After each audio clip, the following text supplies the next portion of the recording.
समादरणीय धार्मिक सज्जन वृंद, वेद आदि शास्त्रों के अनुसार परमेश्वर एक है, लेकिन उसके नाम अनेक हैं। परमेश्वर में अनंत गुण कर्म स्वभाव है। और महर्षि दयानंद जी सत्यार्थ प्रकाश के प्रथम समोल्लास में लिखते हैं कि एक एक गुण का, एक एक कर्म का, एक एक स्वभाव का, एक एक नाम, इस प्रकार से परमेश्वर के अनंत गौणिक, कार्मिक और स्वाभाविक नाम है। सत्यार्थ प्रकाश के प्रथम समोल्लास में 100 नामों की व्याख्या की गई है। उसमें से हम 2 नामों के ऊपर विचार करेंगे। एक है सुपर्ण और दूसरा है गरुत्मान। महर्षि दयानंद जी ने प्रथम समोल्लास में ऋग्वेद का एक मंत्र दिया है। वो मंत्र ऋग्वेद के पहले मंडल में 164वें सूक्त में है, 40वां मंत्र। और इस मंत्र में ये दोनों नाम आए हैं। मंत्र है इंद्रम मित्रम वरुणम अग्निम आहु अथो दिव्यः स सुपर्णो गरुत्मान एकम सद विप्रा बहुधा वदंती अग्निम यमम मातरिश्वानम आहु। तो इस मंत्र के अंदर परमेश्वर के अनेक नाम आए हैं। इंद्र, मित्र, वरुण, अग्नि, दिव्य, सुपर्ण, गरुत्मान, यम, मातरिश्वा। तो सुपर्ण की व्याख्या करते हुए यहाँ प्रथम समोल्लास में दिया है शोभनानि पर्णानि पालनानि पूर्णानि कर्माणि वा यस्य स। और हिंदी भाग में दिया है जिसके उत्तम पालन और पूर्ण कर्म है। तो सुपर्ण शब्द है। सु का अर्थ अच्छा अथवा उत्तम होता है। और पर्ण शब्द के अनेक अर्थ होते हैं। पत्ते को भी पर्ण कहते हैं, लेकिन यहाँ पर्ण शब्द का अर्थ किया है एक पालन और दूसरा पूर्ण। पालन तो संज्ञा है, भाववाचक संज्ञा, और पूर्ण है विशेषण। और ये पर्ण शब्द प्री पालन पूर्ण हो, इस धातु से बना। तो पत्ते को पर्ण क्यों कहते हैं? क्योंकि ये पर्ण शब्द प्री पालन धातु से बना है। जो पत्ते होते हैं वो पेड़ की रक्षा करते हैं। मतलब कि पत्तों के माध्यम से पेड़ पौधे अपना भोजन बनाते हैं।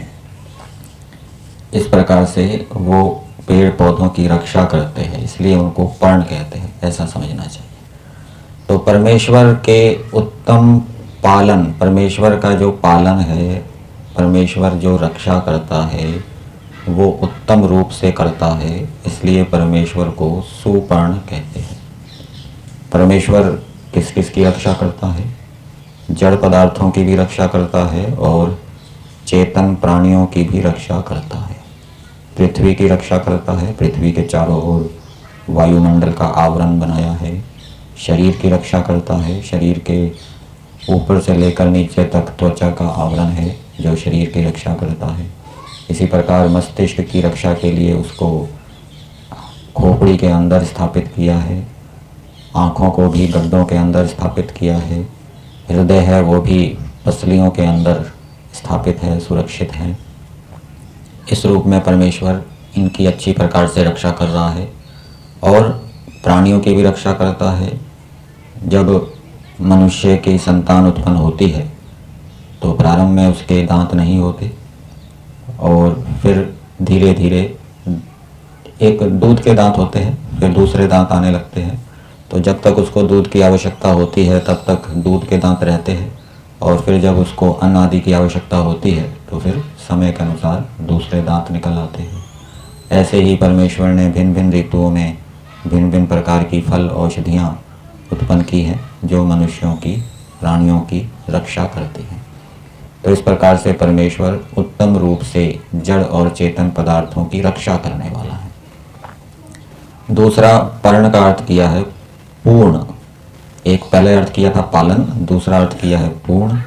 परमेश्वर के जो कर्म हैं वो पूर्ण हैं, अपूर्ण नहीं है, उनमें कोई न्यूनता नहीं है। कर्म किसको कहते हैं? जो कार्य पदार्थ होता है उसको कर्म कहते हैं। क्रियते इति कर्म, जो बनाया जाता है।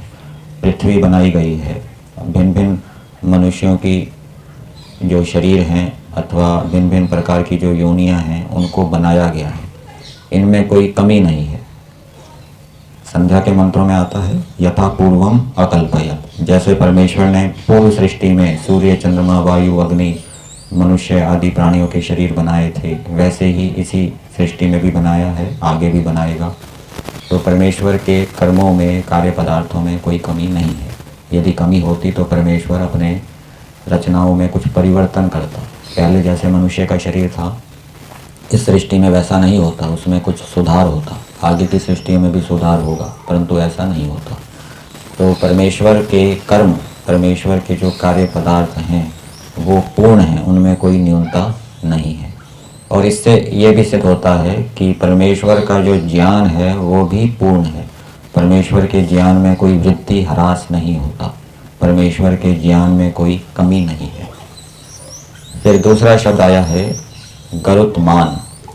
गरुत्मान का अर्थ किया है गुरु आत्मा यस्य। गरुत्मान के अंदर दो शब्द हैं, दो शब्दों से मिलकर ये गरुत्मान बना है, एक गुरु और दूसरा आत्मा। गुरु को हो गया गर और आत्मा शब्द है। तो गुरु का अर्थ भारी भी होता है, गुरु का अर्थ श्रेष्ठ भी होता है। यहाँ गुरु का अर्थ महान किया है। महान के भी दो अर्थ हो जाते हैं, एक बड़ा और दूसरा पूज्य। और आत्मा शब्द के भी अनेक अर्थ होते हैं। जीवात्मा को भी आत्मा कहते हैं, परमेश्वर को भी आत्मा कहते हैं, और आत्मा शब्द का अर्थ स्वरूप भी होता है। तो यहाँ पर आत्मा शब्द का अर्थ स्वरूप किया है। परमेश्वर का जो स्वरूप है वो गुरु है, महान है, बड़ा है, पूज्य है। परमेश्वर का स्वरूप, परमेश्वर के गुण, कर्म, स्वभाव बड़े हैं। परमेश्वर का एक एक गुण बहुत बड़ा है, उसका कोई अंत हम नहीं जान सकते। परमेश्वर के कर्म बहुत बड़े हैं, उनको हम नहीं, उनका अंत नहीं जान सकते। और दूसरा महान का अर्थ होता है पूज्य। परमेश्वर का जो स्वरूप है वो पूज्य है, सत्कार करने योग्य है। परमेश्वर के स्वरूप का सत्कार करना चाहिए, परमेश्वर के स्वरूप का सम्मान करना चाहिए, अर्थात परमेश्वर के स्वरूप को मनुष्यों को धारण करना चाहिए। परमेश्वर के स्वरूप को जानकर यदि मनुष्य अपने गुण, कर्म, स्वभाव परमेश्वर जैसा नहीं बना रहे तो ये समझना चाहिए वो परमेश्वर का तिरस्कार कर रहे हैं या परमेश्वर के स्वरूप का तिरस्कार कर रहे हैं। लेकिन वेद कहता है कि परमेश्वर का जो स्वरूप है वो पूज्य है, उसका तिरस्कार नहीं करना चाहिए, उसका सत्कार करना चाहिए, या दूसरे शब्दों में कहें ईश्वर का सत्कार करना चाहिए। तो जब मनुष्य ईश्वर के स्वरूप को धारण करेंगे तो ईश्वर के स्वरूप को धारण करना उपासना कहलाता है। तो इससे आत्मा की क्या है, उन्नति होती है, और ये संसार जिस प्रयोजन के लिए बनाया है उस प्रयोजन की भी सिद्धि होती है।